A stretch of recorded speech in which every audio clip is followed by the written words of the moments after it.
Hello, कैसे हैं आप सब। मैं आपका मेंटर और आप देख रहे हैं लर्निंग विदाउट रूल्स का एक नया और फ्रेश सेशन।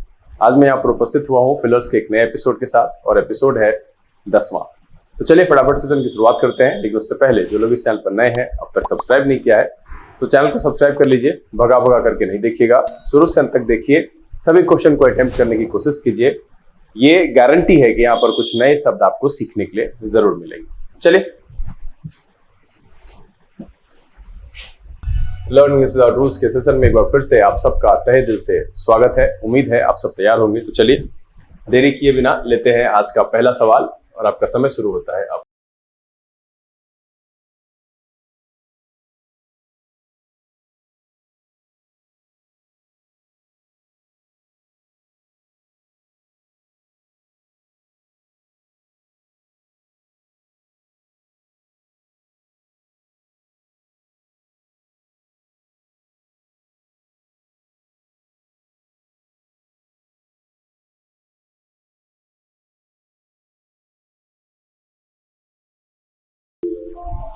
चलिए, समय समाप्त हो गया है। कह रहा है द शिप सेल्ड स्मूथली, एक मिनट, कह रहा है the ship sailed smoothly owing to dash winds, है ना। पहला है टर्बुलेंट। टर्बुलेंट का मतलब होता है अशांत या उग्र। उसके बाद है टेम्पेस्टस, इसका मतलब होता है प्रचंड या तूफानी। ठीक है। फेवरेबल का मतलब होता है अनुकूल और हितकारी। और बॉस्टर्स का मतलब होता है हुल्लड़बाज, प्रलयकारी और उपद्रवी। अब देखिए, यहां पर जब सेल्ड स्मूथली कह रहा है तो ये भी यहां पर संदर्भ में फिट नहीं बैठेगा, ये भी फिट नहीं बैठेगा और ये भी फिट नहीं बैठेगा। तो सीधा सीधा यहां जो सवाल का जवाब है वो है ऑप्शन नंबर आपका सी, फेवरेबल। चलिए अगला सवाल लेते हैं और आपका समय शुरू होता है अब।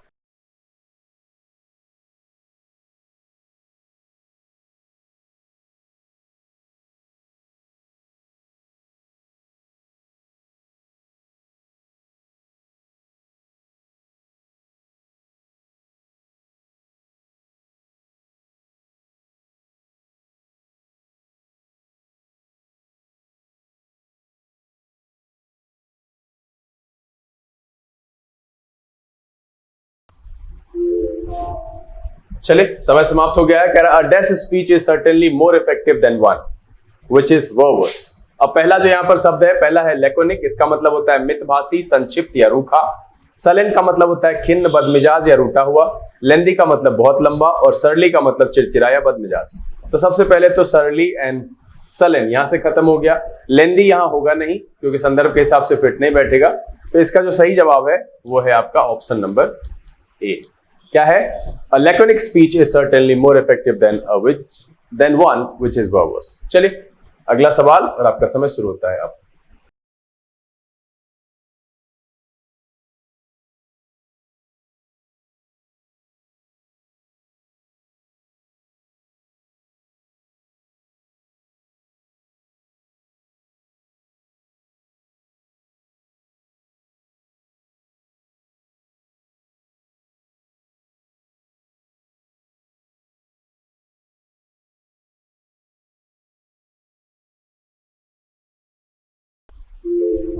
चलिए, समय समाप्त हो गया। सवाल बहुत आसान कह रहा है we should never dash with the rules of driving.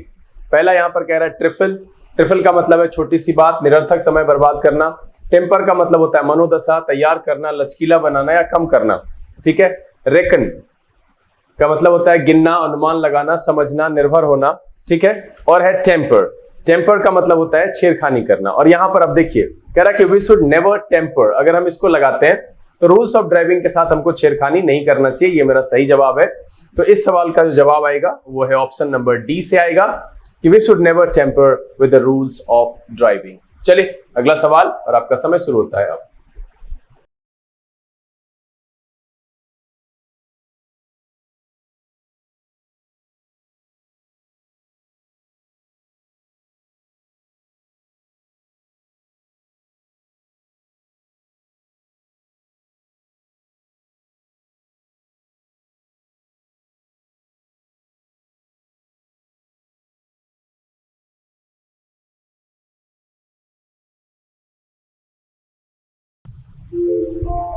चलिए, समय समाप्त हो चुका है। कह रहा था accident victim dash to the injuries before he could be taken to the hospital. पहला है सरेंडर्ड मतलब होता है आत्मसमर्पण करना, त्याग देना। सबमिटेड का मतलब जमा करना, सामने रखना, समर्पण करना। तो यहां पर इस दोनों का कोई मतलब संदर्भ के हिसाब से फिट बैठ नहीं रहा है। सकम मतलब होता है दम तोड़ देना, झुक जाना या हार मान लेना। तो मतलब है कि the accident victim succumb to his injuries. अब देखिए सब्सक्राइब का मतलब तो ग्राहक बनना, चंदा देना, अंशदान करना। तो इसका भी कोई संदर्भ में यहां पर योगदान नहीं होगा। तो इस सवाल का जवाब है वो है option number C, the accident victim succumb to his injuries before he could be taken to the hospital. चलिए अगला सवाल लेते हैं और आपका समय शुरू होता है अब।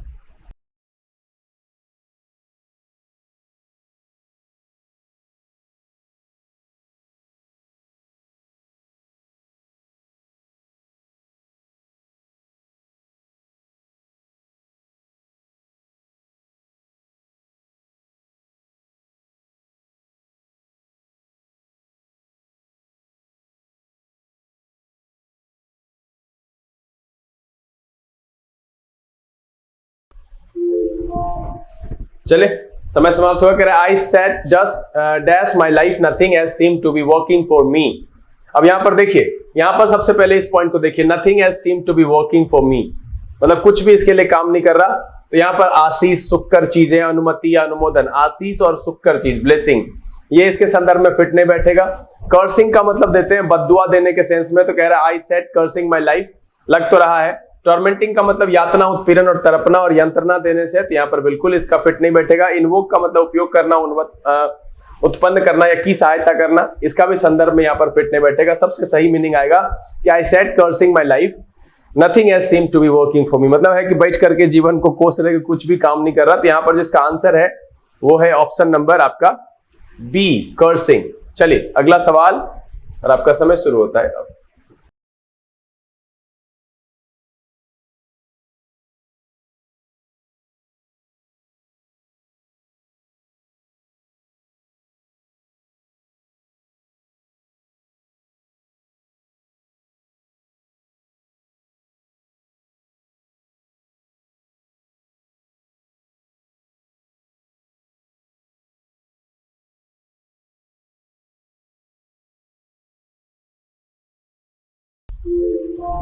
चलिए समय समाप्त हुआ।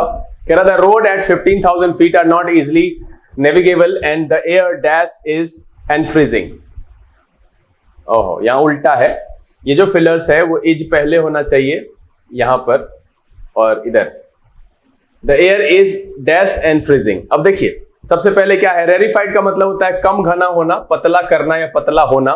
इंटेंसिफाइड का मतलब सशक्त करना, बढ़ जाना। तो भाई हवा जो होता है ऊंचाई पर पतली हो जाती है, तो ये नहीं बैठेगा। एलिवेटेड का मतलब यहां से कोई मतलब नहीं बैठ रहा है।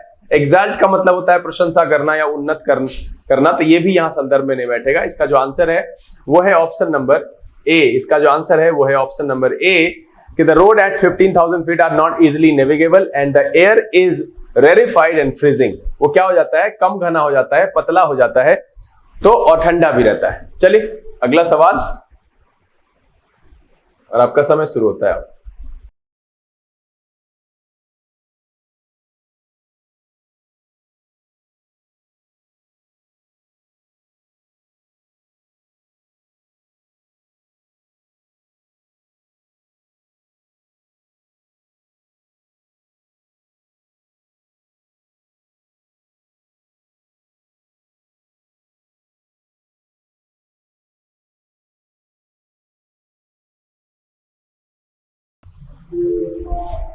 चलिए कह रहा है colours they say have the power to calm, pacify and relax, they can energise, activate and dash, और यहां पर फुल स्टॉप है।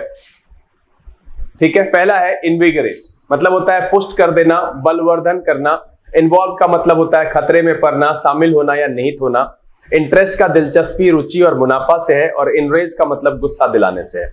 तो जब यहां कह रहा है दे कैन एनर्जाइज, एक्टिवेट, तो यहां पर इनरेज नहीं होगा, इंटरेस्ट नहीं होगा और इन्वॉल्व भी नहीं होगा।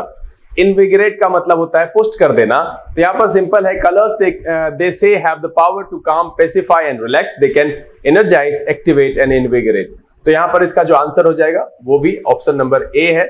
इनविगरेट का मतलब होता है पुष्ट कर देना। देखिए यहां पर आज बहुत अच्छे अच्छे शब्द हैं, तो आप इसको नोट डाउन करिएगा और लास्ट में मीनिंग को अलग से लिखिएगा, सवाल तो आप बनाइए लेकिन वर्ड जो है आप लिखिए और बाद में रिवीजन करके ही जाइएगा। जैसे एपिसोड खत्म होगा तो 2-4-5 मिनट का समय लगेगा, शब्दों को रिवीजन करके जाइएगा। कल सुबह जब उठिएगा तो सबसे पहले शब्दों को रिवीजन कीजिएगा, क्योंकि देखिए सुबह में माइंड बहुत फ्रेश होता है और कठिन चीजें भी बहुत आसानी से जो है ग्रहण की जा सकती है। तो सुबह की जो सबसे पहली पढ़ाई होती है वहां पर कठिन काम को करना चाहिए, वो आप आसानी से कर पाएंगे। चलिए अगला सवाल, और आपका समय शुरू होता है अब।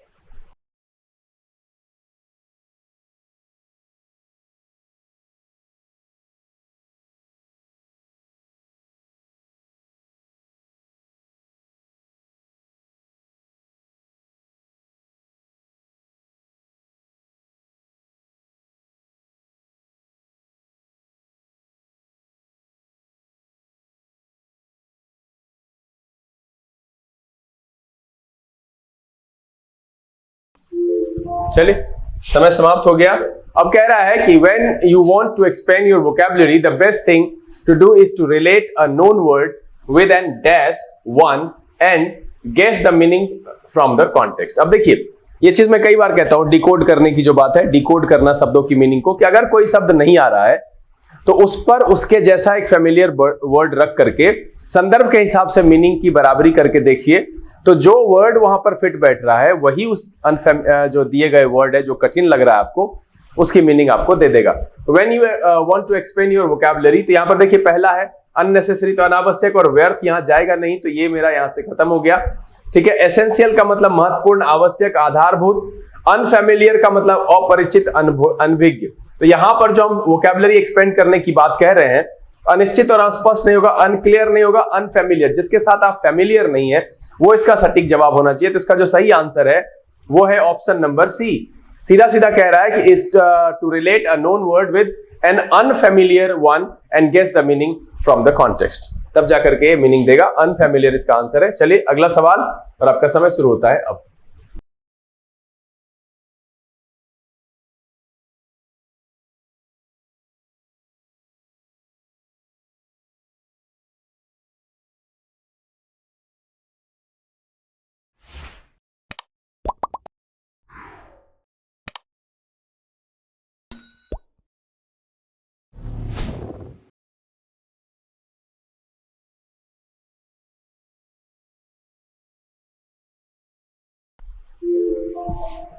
चलिए कह रहा है कि in order to dash to a new place you may need to adjust the ways of that culture. Adhere का मतलब होता है यहां पर, ठीक है, पालन करने से, चिपक जाने से। एडॉप्ट का मतलब होता है स्वीकार करने से, अंगीकार करने से। अवॉइड का मतलब दूर रहने और बचने से, तो ये इसका तो पक्का नहीं होगा यहां पर। और एडेप्ट का मतलब होता है अनुकूल बनने से, अनुकूल बनाना, अनुकूल बनाना या बनना। ठीक है, तो अब यहां पर कह रहा है कि इन ऑर्डर टू, यहां क्या है कि उसको अपनाना, अनुकूल बनाना, एडेप्ट करना। यहां पर एडेप्टेशन का है अनुकूलन, मतलब है किसी माहौल में घुल मिल जाना, वहां पर एडजस्ट करना। सबसे सटीक वर्ड है इसका एडेप्ट। एडेयर नहीं होगा, एडॉप्ट नहीं होगा। In order to adapt to a new, है ना, place, you may need to adjust to the ways of that culture. यहां जिसका सही जवाब है वो है आपका ऑप्शन नंबर डी। ये एडेप्टेशन अगर आपने पढ़ा है, अनुकूलन, की किसी भी जगह पर आप अनुकूलित हो जाए, उसके फेवरेबल सिचुएशन के साथ ढल जाएं, तो वो तब होगा जब आप उसके कल्चर को फॉलो करेंगे, उसको अपनाने की कोशिश करेंगे, है ना, एडजस्ट करेंगे उसके साथ। चलिए अगला सवाल, और आपका समय शुरू होता है अब।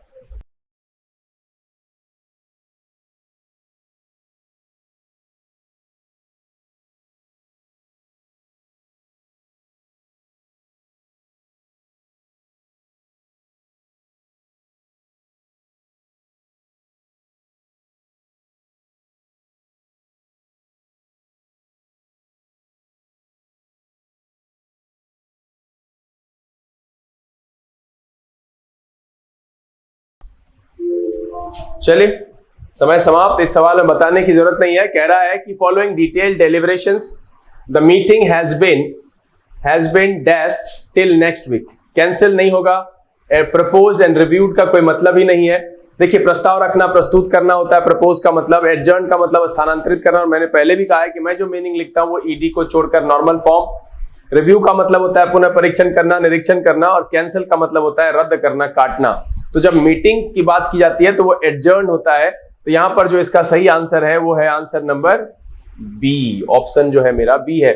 Following detail deliberations the meeting has been adjourned till next week. चलिए अगला सवाल और आपका समय शुरू होता है अब।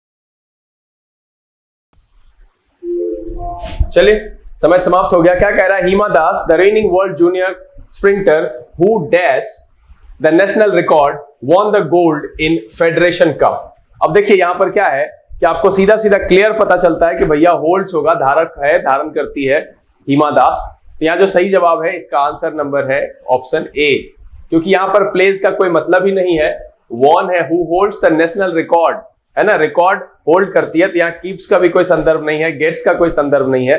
चलिए अगला सवाल लेते हैं और आपका समय शुरू होता है अब।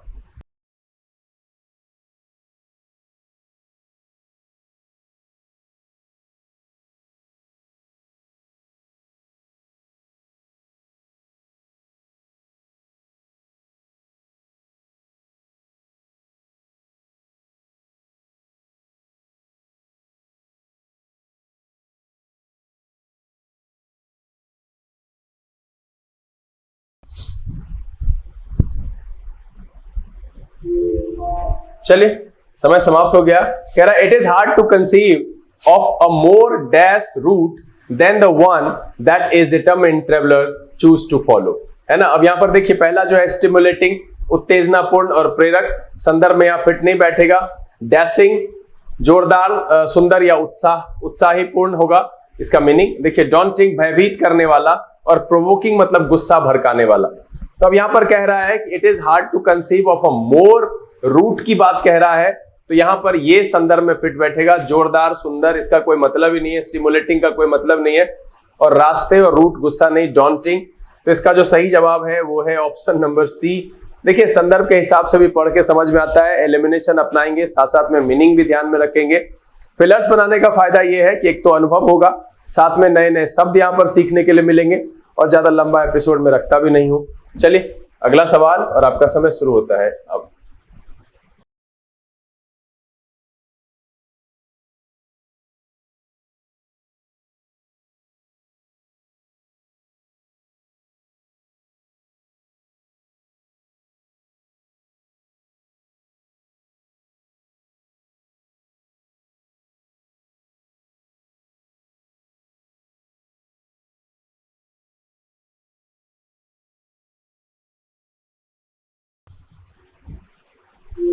चलिए समय समाप्त हो गया है। कह रहा है Charlie Chaplin's rise to fame paralleled the dash growth of Hollywood movies in the first decades of the century.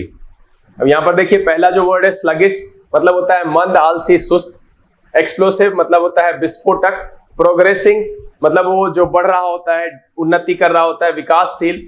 Delayed का मतलब विलंबित, तो यहाँ डिलेड से कोई मतलब नहीं है, यहाँ मंद और आलसी से कोई मतलब नहीं है।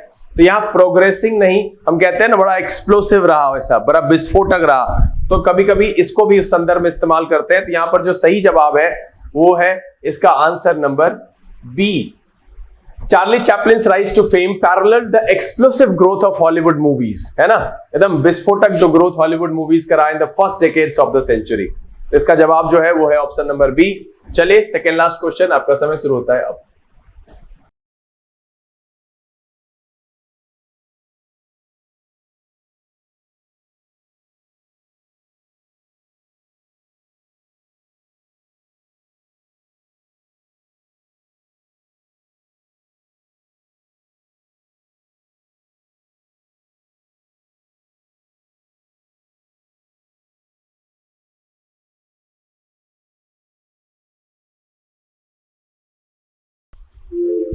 चलिए समय समाप्त हो गया। इसको तो आपने एलिमिनेट करके बना लिया होगा। ये तीनों कहीं ना कहीं से एक जैसे मीनिंग वाले शब्द हैं। देखिए नेग्लिजेंट का मतलब बेपरवाह, उपेक्षापूर्ण। डिवोटेड का मतलब वफादार और समर्पित। केयरिंग का मतलब परवाह करने वाला। एफेक्शनेट का मतलब स्नेही। तो ये कहीं ना कहीं से एक तरह का लगता है कि देखिए I am quite satisfied that I have not been, तो यहाँ पर सीधा है negligent in doing whatever was needful for building up their character. तो यहाँ पर सीधा सीधा जो इसका सवाल का जवाब दिख रहा है वो है आपका ऑप्शन नंबर ए। तो मैंने कहा कि एलिमिनेशन एक बहुत अच्छा रास्ता होता है, और यहाँ तो देखिए कि तीनों एक ही तरह के शब्द हैं और आसान भी है। चलिए आखिरी सवाल और आपका समय शुरू होता है अब।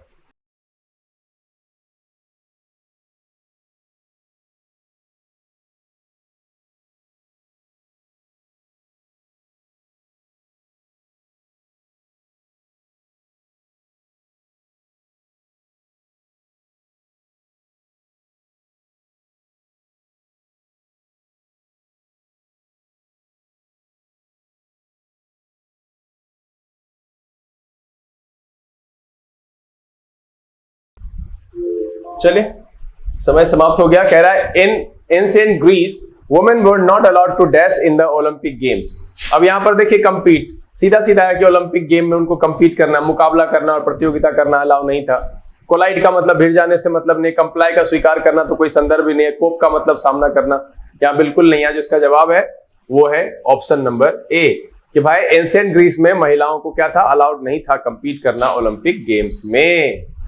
उम्मीद तो यह है ये छोटा सा सेशन बहुत आसानी से आपने सॉल्व कर लिया होगा और अच्छे अंक प्राप्त किए होंगे। तो सबसे पहले तो अपने द्वारा प्राप्त किए गए अंक को नीचे कमेंट में लिखिएगा जरूर, और ये बताइएगा कि क्या इसमें इस सेशन में नए वर्ड सीखने के लिए मिले।